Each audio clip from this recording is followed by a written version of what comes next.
Okay, thank you. My name is David Chinofunga. I'm a high school maths teacher as well as a PhD candidate at James Cook University in Queensland, Australia. You can see the title of my presentation on the screen. The background of my study. The current structure of upper secondary mathematics in Australia follows two diverging pathways. One is calculus-based, the other is not. In Queensland, a new curriculum was introduced in 2019, offering 4 mathematics subjects: essential maths, general maths, mathematical methods, and specialist mathematics. Specialist mathematics is a recommended companion subject to mathematical methods, and they offer more diverse and better career opportunities. They are both calculus-based mathematics options. Now, why the focus on this study? Enrolling in calculus-based mathematics offer some of the following opportunities to students. Students who take calculus-based mathematics or advanced mathematics are better positioned to enroll in STEM-related courses at tertiary level. Calculus-based mathematics subjects influence post-secondary tertiary completion and performance. Calculus-based mathematics options foster the development of knowledge, skills, and understanding of distinct concepts in mathematics for further study in fields where mathematics plays a key enabling role. Students need a strong foundation of mathematical skills, especially at secondary school, to make a successful transition from school to studying STEM disciplines at university. Importance of advanced mathematics. The technological advancement needed to sustain and even improve quality of life drives the demand of high mathematical skills. To remain competitive, countries need graduates with advanced mathematics skills to promote innovation, data synthesis, and technology. A country's economic status and social well-being is enhanced by having a workforce that possesses advanced mathematics skills, as they are critical for research, industry, and business to thrive. Developing advanced mathematical skills result in high economic value, since strong mathematical skills are critically important for a thriving and competitive knowledge-based economy. Studies have shown that students who pursue advanced mathematics are interested in pursuing high-impact jobs, as well as high-paying jobs. The current COVID-19, climate change, or even wars is showcasing the importance of science, technology, engineering, and mathematics in the ever-changing world. The research questions. So those are my research questions that are on the screen. The importance of my research. This research focuses only on trends in calculus-based mathematics because of the better opportunities the subjects offer post-secondary. Previous research focused more on the impact of external factors in students' mathematics achievement, not subject choices. This study will track enrollment trends from entry level in year 11 to exit in year 12, which will help track changes in enrollment in a cohort, then comparatively analyze how external factors influence the trends. The study builds on prior research on students' participation in calculus-based mathematics that we published some time back, which focused on trends from 2010 to 2019. That is the old curriculum. This study further expands the focus on the relationship between participation, dropout rates, socio-economic status, school location, and teacher mobility and transfer ratings. The study will contribute to very limited literature available on the impact of socio-economic factors, school location, and teacher transfer rates on participation in calculus-based mathematics in Queensland. The purpose of this study is to determine trends in participation in calculus-based mathematics under the new curriculum introduced in 2019. Methods. QCAA is an administrative body responsible for curriculum and assessments. Enrollment data from all units at senior secondary was obtained from QCAA. Socio-economic status differences mainly involve accessing material, which may include finance or assets, and social, including community networking, neighborhood, resources that impact well-being, and development of individuals, families, and neighborhoods. Socio-economic status of an area can be obtained from a socio-economic index for areas, SEIFA, which indicates the relative advantage and disadvantage of a neighborhood.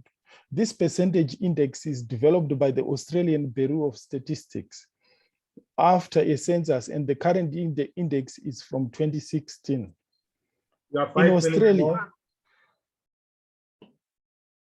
5 minutes. Oh, you are saying 5 minutes? Okay. Yes. In Australia, the ACARA developed index for community social education advantage ACSEA values are developed using students' family background data, location of school, demography of indigenous and non-indigenous students. It enables comparison between schools based on the level of educational advantage or disadvantage that students bring to their academic studies. ACSEA values range from 500 to 1,300. 500 for schools with low educational advantage, and 1,300 for schools with high educational advantage. Now, location of school is a major contributor of resources and opportunities a school offers. It contributes to teacher mobility and transfer rates. Queensland state schools are allocated transfer ratings of 1 to 7, depending on remoteness, access, and level of amenities in an area. Complexity of school environment and staffing requires teachers who elected to work for longer periods in schools of rating 3 to 7. Increase their prospects of securing a transfer to a preferred location where they choose to return. Results of the study. An analysis of student enrollment in mathematics methods and specialist method in schools per QCAA district between 2019 and 2020 was carried out. This was a quantitative analysis. So distance education schools were considered separately because of their catchment area that can span more than one district. In both tables, the one on the screen and the one on the next screen,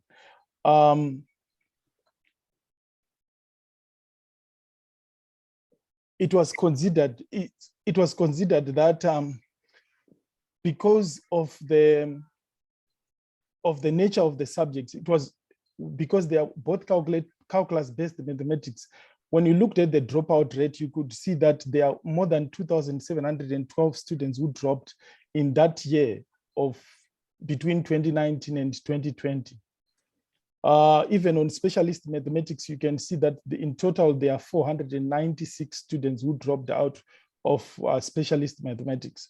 I'm trying to summarize so that I can get to the prescribed time. So on the diagram that you see there, Brisbane Central is having only 10 and 9 schools offering mathematical methods and specialists respectively, but it has got the biggest enrollment because it is the most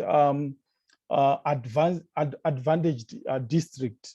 Even though it has got fewer schools, it has got the biggest enrollment, and it also has got the smallest dropout rate. School location and school economic index for areas. Since the SEIFA data used was presented as percentiles, 50% and upwards was considered an upper half, and then and thus designated as areas with economic advantage, while below 50% was considered as areas with less economic advantage. The results that you will see in 2019 at the end of Unit 1, that is year 11, there were 106 state secondary schools which with transfer ratings of 1, and these schools had an enrollment of 4,919 students in mathematical methods. There were 101 schools with transfer ratings of 2 and above, but they only enrolled 2,288 students in the same option. To be precise, only 31.7% of students who studied Unit 1 of mathematical methods were enrolled with schools with transfer ratings of 2 and above. Fewer the time students is in almost schools. up. You have 1 minute left. Okay, fewer students in schools with transfer ratings of 1 choose to do specialist mathematics. Findings are generally very high dropout rates in calculus-based mathematics under the QCAA, QCE system, with mostly bigger dropout rates being in low socioeconomic areas.